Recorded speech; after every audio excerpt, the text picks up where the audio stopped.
Hi everyone, welcome to Walk the Talk with Bulbeer at the ACETECH Bangalore edition. I have with me architect Ravi from Pragrup and VA Group. Hello sir, thank you for your time. Thank you. So tell me something about your company, the Pragrup and the VA Group. Primarily in around 95, 96, we started this whole idea of trying to create a design shared, a sort of a space which was mostly into research and documentation kind of work, and working parallelly with practices to assist on larger scale of design. So that's how Pragrup started with a group of people, and eventually turned to be a practice which focused on agendas of sustainability and hospitality, and also trying to see how we can make luxury an austere idea rather than something very nourish. So that's one of the sectors that we started.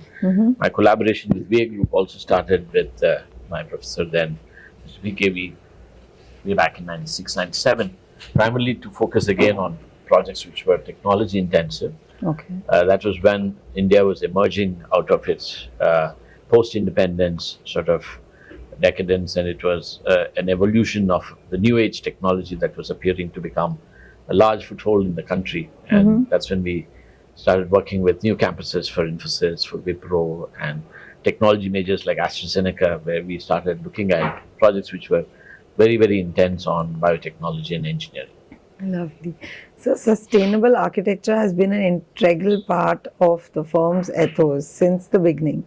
What is your take on the role of architecture amidst an impending climate crisis? A long question. I think the notion or the recognition of sustainability has become very, very visible today as a significant parcel of discussions and verbatim.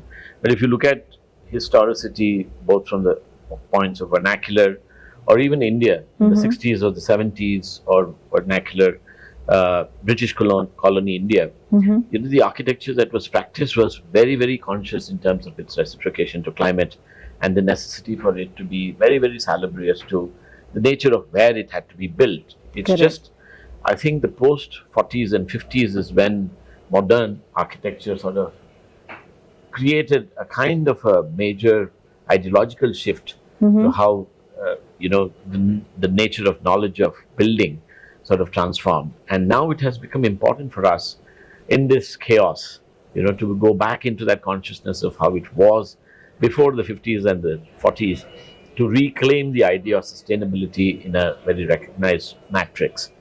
It's very, very important. It has to be intrinsic to the nature of how you build. It does not have to be an added on kind of an idea, but it has to be all that in what you do. Correct. So when we talk of an architect playing the role of political reformer, what is your view on this? We are intrinsically, again, activists. Every architect has to be on a posture of an opinion. And it is not a business that we operate on. It is not a space of practice where we proclaim a certain expression of wanting to be part of a market idea.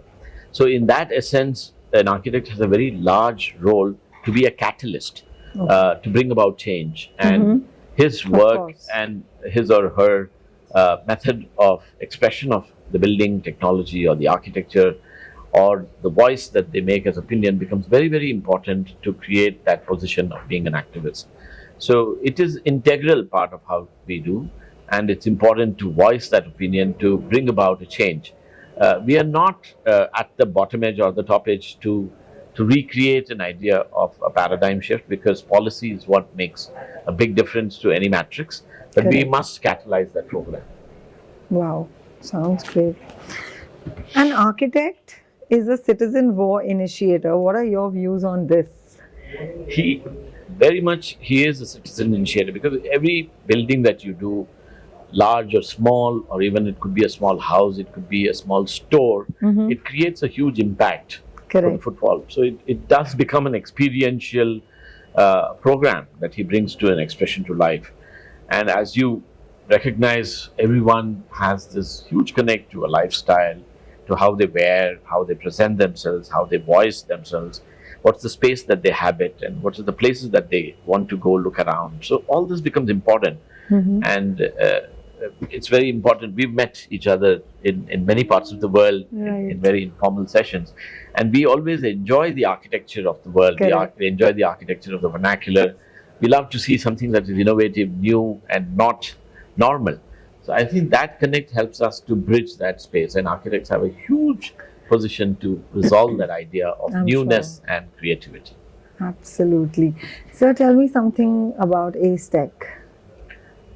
It's been a spectacular platform, ACETECH, especially I think in terms of the format of its exhibition.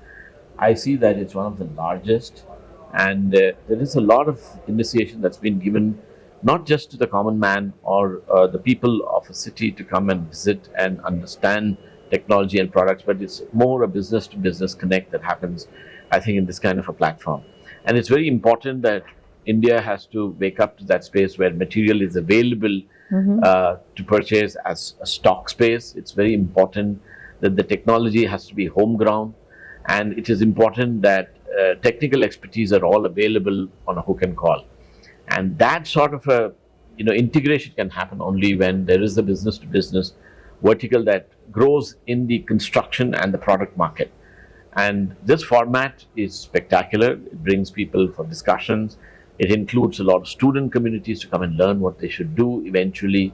It brings conversations better to space. And I think ACETECH has done spectacular every year on. So congratulations on that. Thank you. Thank you so much. Thank you for your time, sir. And I hope you enjoyed this informal chat session that we had. Thank you. Thank you so much. Thank you, everyone.